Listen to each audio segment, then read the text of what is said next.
I'm sorry to start this off laughing to nothing like a maniac. Hello. It is nighttime. I am driving around town in hurricane rains because it's my mom's birthday and nobody pays attention to the world, and was just like, I want hibachi. I'm like, cool, well, hibachi is closed. Well, I want soup. I'm like, okay, well, I'm gonna go see if the supermarket is still open. It's not. You know what's also closed? Waffle House.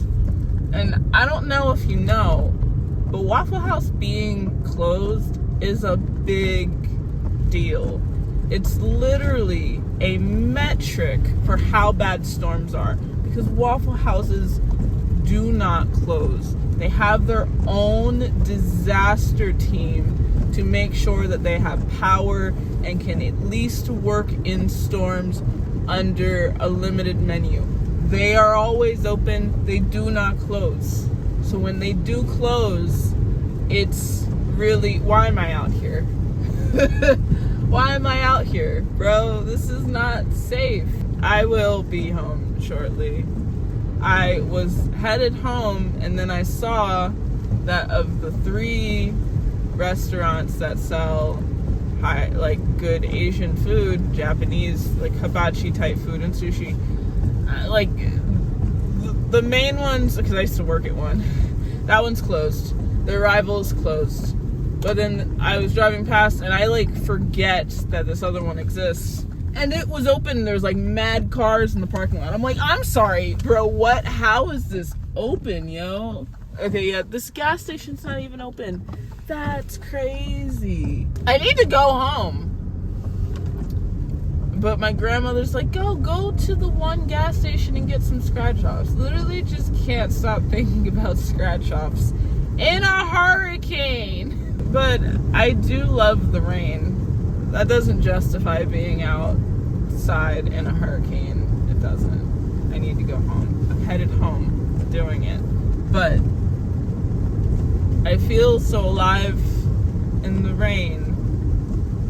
And there's just got to be something to that. It's interesting. I really resonate in this kind of weather. And yeah, it really does just make me feel very alive. You ever just snap out of a certain way of thinking, or just something clicks to help you kind of shift perspective, and it's very sudden? Or it's a sudden layer being shed from a fog that you've had. For some reason, all of the Japanese hibachi restaurants in this town are owned by a bunch of Koreans. I brought up the fact that the owners of these restaurants are Korean because you hear them speaking Korean amongst themselves. But for some reason, the door, I think, has a motion sensor when you go in and out of this place. And so when I left, I heard a voice that said, "Arigatou gozaimasu." And I was like, y'all are Korean. Who said that? And it was an automation. And I was like, interesting. I don't know. I love language. I love languages, and I love learning language. I'm not fluent in anything but English, but I studied Japanese for 5 years, and I've always been around Spanish. Still not fluent. Did not focus enough. But I feel very alive when I'm learning languages, and I feel alive making these videos. It's something I've always wanted to do, and there's just something that I'm realizing I've always held myself back in thinking that too much time has passed. I should have started something earlier like everybody else, and I'll never... I should just chalk it as, something for another life, because I've already been stuck, in a certain trajectory, and it's just not worth learning. I'm also recognizing that some of that is rooted in religious trauma, in that I grew up with a family talking about the end times and how we were in them and how the world was going to end. It's weird to still be alive. And I don't know, I've never made any attempt on my existence to end it, but I can't imagine making that decision and it not going to, like, I almost said, like, not being successful, and I don't think that's really good wording, but it didn't work out, and you're still here. What do you do? And I think I've spent a lot of my life where I've been kind of naturally inclined to be kind of high achieving, so I guess some of it can be very much mirroring the whole gifted child burnout thing that a lot of those kinds of kids have faced. I wasn't in the gifted program, but it's like I got by enough to not even realize how much I wasn't striving for, because outside looking in, it looked like I was doing enough. So I'm like meeting levels that are acceptable for society, social setting, whatever. But it wasn't really what I wanted to do. And I kept convincing myself that the time to invest in new things that interested me weren't worth it, because unfounded reasons. And language learning is one of those things.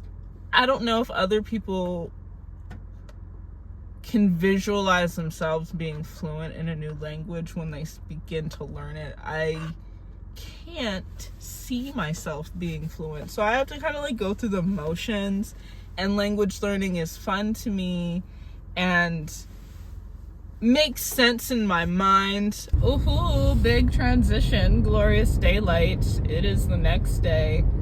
I got a call while I was recording that I really needed to take, and by the time I was done with it, I really needed to get inside, bring the birthday food in, and the rain was really picking up. So I'm just gonna continue here. But I love language learning. There was something about hearing all the Korean and then like the little Japanese motion sensor door thing that made me remember that I like to learn languages. And I used to graph sentences as a kid. I don't even think that most people know what that even means, but you literally like graph a sentence in all of its parts, so you know how all the functions, the verb phrase, the subject, the predicate, the predicate noun, all that stuff. You can graph a sentence. It's very helpful, and I never realized I hated it, and I didn't do it in school. My stepmother was a former 5th grade teacher, and it would just teach me relentlessly through the summer, and she had me graphing sentences just at random, but it's a very useful skill. I don't think I could recreate it now. I'd have to really go look it up. But when you're learning languages and you actually like fundamentally understand pieces of a sentence and what builds a sentence, graphing it helps with the sentence structures in other languages. Because a lot of people don't know. Like, tell me what a gerund is. You don't know. You don't know what a gerund is, and you wouldn't know where it went on a graph. I don't know anymore, but I used to be really freaking good at that stuff. And I like it. Having kind of sort of mathematical way to look at language was cool too. It's like applied knowledge that all relates, and I love math and I love language, so like, you know, that worked, and I understood it in a different, deeper level. So I love language learning, and I gave up on doing it because I just couldn't see myself possibly being fluent. I just couldn't see the end. I saw the end of myself before actually doing things. One of the things that a lot of snaps led to more snaps that led to more snaps out of some fogs in my brain, but I'm still alive, and for some reason that's a big deal to me because I never really felt like that was a thing. It's like I've spent life subconsciously thinking that everything was going to end, and so I didn't try to do a lot, and I didn't care at the fact that it was going to end that much. But now I have kids, and I want to see them live their little lives, and I've never had that drive to be alive that much. So I'm just like sitting in it, and I'm like, oh wow, I can do things, and it really doesn't matter whether I master something or if it doesn't have to be some grand achievement. It just is a thing that I do. It doesn't have to have an end goal. I think having end goals are good.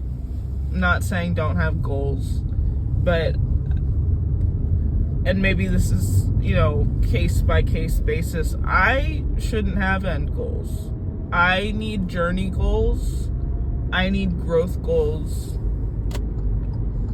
And I have to frame them that way to feel the motivation and drive to push myself to continue doing them. Because the end goal kills my drive. Having an end, or having to try to work towards finishing something, doesn't motivate me, and does quite the opposite. It overwhelms me. It makes me feel like there's not anything more to achieve after I achieve something. I just like striving for stuff. I like climbing, and if I don't have anything to move towards, I get really aimless, I get really anxious, and I wonder if I know how to be happy unless I'm like striving towards something. If I'm in a state of stasis, I'm not happy and I'm not comfortable. And sometimes when I've thought about that, that made me feel pretty hopeless, like I'm just not built to be happy. Because I didn't come from a very stable upbringing, and it's like all I strive for now. But then the times in life where I had a stability going on, I don't feel comfortable in it.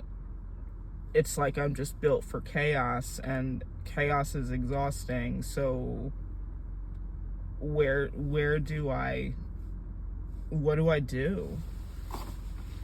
So I think it just takes a lot of reframing goals as to be just like the journey, and the journey is going to keep going on, and if it ends, who cares? Who cares what you were doing leading up to? You know, that just shouldn't matter so much. So that was a big thing that hit me in the rain.